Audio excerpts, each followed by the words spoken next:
మహనీయుడు అమరజీవి పొట్టి శ్రీరాములు 125వ జయంతి వేడుకలు ఒంగోలులోని వైసీపీ జిల్లా కార్యాలయంలో ఘనంగా నిర్వహించారు.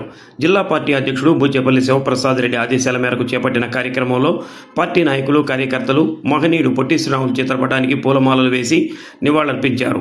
భాషా ప్రయుక్త రాష్ట్రం కోసం 58 రోజుల పాటు ఆమరణ నిరాహార దీక్ష చేపట్టిన వ్యక్తి పొట్టి శ్రీరాములని వైఎస్ఆర్ కాంగ్రెస్ పార్టీ జిల్లా పరిశీలకులు బత్తుల బ్రహ్మానందరెడ్డి కొనియాడారు. ఆయన పేరుతో నెల్లూరు జిల్లాకు పొట్టి శ్రీరాములు నెల్లూరు జిల్లాగా పేరు పెట్టడం జరిగిందని అన్నారు.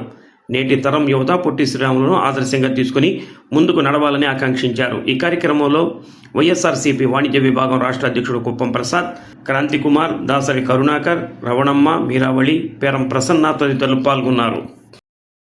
తెలుగువారికి ప్రత్యేక రాష్ట్రం కావాలన్న ఉద్దేశంతో 58 రోజులు నిరాహార దీక్ష వహించిన మహానుభావుడు పొట్టి శ్రీరాములు గారు.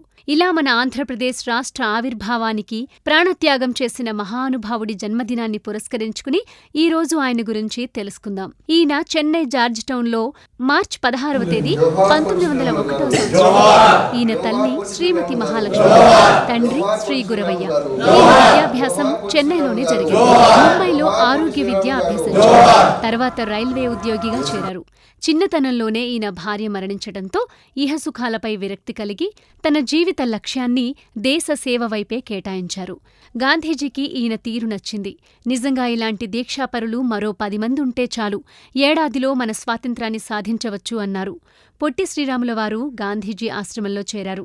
స్వాతంత్రోద్యమం, సామాజిక పునర్నిర్మాణం అన్న కార్యక్రమాల్లో నిస్వార్థంగా త్రికరణ శుద్ధిగా పాల్గొని 1927, 1930, 1940 సంవత్సరాలలో కారాగారంలో బంధించబడ్డారు. నెల్లూరు జిల్లాలో వేణుగోపాలస్వామి దేవాలయంలోకి హరిజనుల ప్రవేశం కోసం 1946లో 23 రోజుల నిరాహార దీక్ష చేసి విజయం సాధించారు. 1948లో 20 రోజులు నిరాహార దీక్ష చేసి హరిజనోభ్యుదయానికి, సామాజిక సంస్కరణకు కృషి చేశారు. మద్రాసు నుండి విడిపోయి తెలుగువారందరికీ ప్రత్యేక రాష్ట్రం ఏర్పడాలని 1952 అక్టోబర్ 19న ఆమరణ నిరాహార దీక్ష చేపట్టారు. చెన్నైలో బులుసు సాంబమూర్తిగారి ఇంటి వద్ద నిరాహార దీక్ష మొదలైంది. ఢిల్లీలో ఉన్న పెద్ద నాయకులు ఎవ్వరూ ఈ విషయం పట్టించుకోలేదు. అన్నపానీయాలు లేక నిరాహార దీక్షలో ఉన్న పొట్టి శ్రీరాములు గారు 1952 డిసెంబర్ 15న కన్నుమూశారు. ఈ వార్త విన్న ఆంధ్రదేశం అట్టుడికిపోయింది. అంతే, అప్పటి ప్రధాని జవహర్లాల్ నెహ్రూ గారు ఆంధ్రుల చిరకాల వాంఛని తీర్చిదిద్దారు. శ్రీరాముల వారి ఆత్మ శాంతించింది. ఇలా రాష్ట్ర సాధనకి ప్రాణత్యాగం చేసిన మహానుభావుడు మన అందరి దృష్టిలోనూ అమరజీవి, త్యాగమూర్తి, నిరాడంబరుడు, అహింసావాది. అందుకే ఆ అమరజీవిని తెలుగువారెవ్వరూ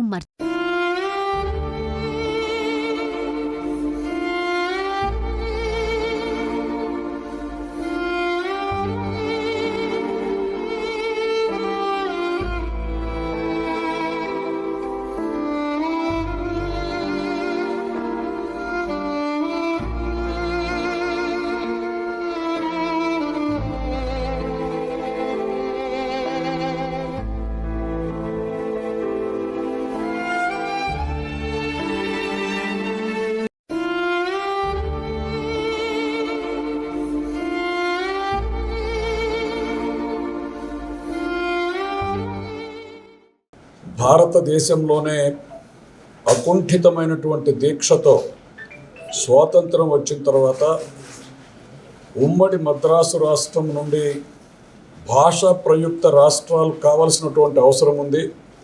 ఉమ్మడి మద్రాసు రాష్ట్రంలో తెలుగువారు అధికంగా ఉండినా కూడా తెలుగువారు ఈ దేశానికి ఎంతో సేవలు అందించినటువంటి పెద్దలు ఎంతమంది ఉండినా కూడా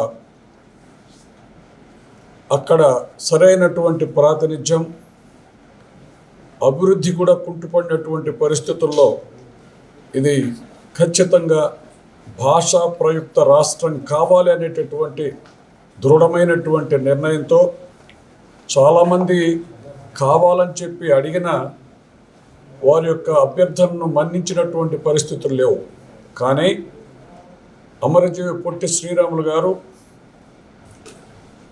58 రోజులు ఆమరణ నిరాహార దీక్ష చేసి మధ్యలో ఎంతమంది పెద్దలు పోయి, అయ్యా ఇది నిర్ణయం జరగకపోగా మీరు మాకు దూరం అవుతారు, మీకు ప్రాణ రక్షణ కల్పించాలి అనేటటువంటి జయంతో మేమంతా కూడా మీ ఆదర్శమైనటువంటి నిర్ణయానికి మద్దతు ఇస్తున్నాం. కానీ ఆమరణ అనేటటువంటిది కరెక్ట్ కాదని చెప్పి ఒప్పించాలనే ప్రయత్నం చేసినా కూడా ఆయన ఏ పరిస్థితుల్లో కూడా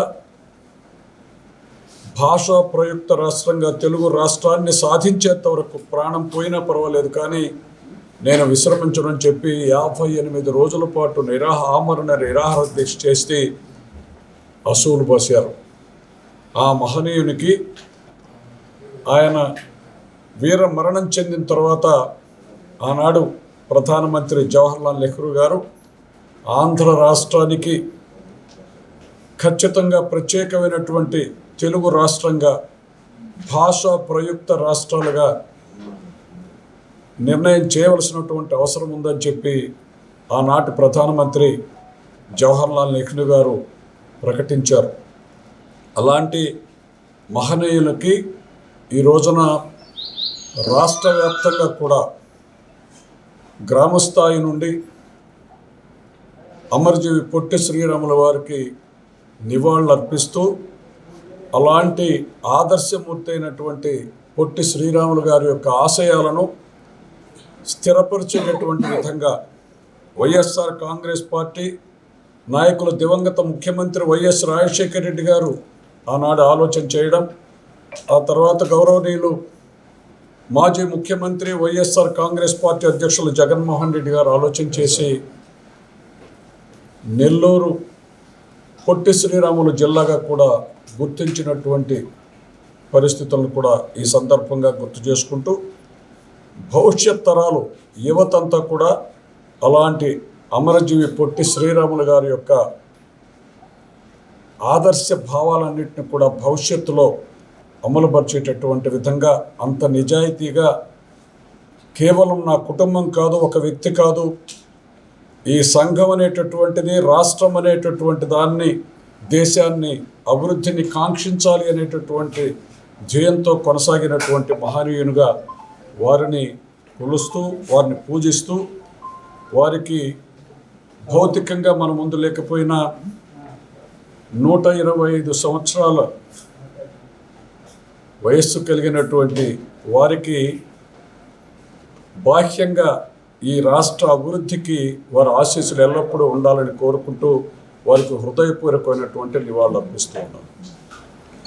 ఒంగోలు వైఎస్ఆర్ కాంగ్రెస్ పార్టీ కార్యాలయంలో అమరజీవి పొట్టి శ్రీరాములు గారి చిత్రపటానికి 125వ జయంతి సందర్భంగా నివాళులు అర్పించడం జరిగింది.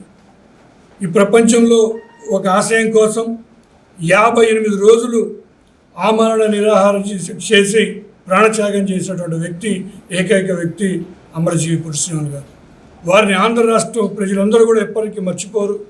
వారి గుర్తుగా అప్పుడు దివంగత నేత డాక్టర్ వైఎస్ రాజశేఖర రెడ్డి గారు కూడా వారి పేరు మీద పొట్టి శ్రీరాములు నెల్లూరు జిల్లా కూడా ఏర్పాటు చేయడానికి వారికి గుర్తుగా జరిగింది.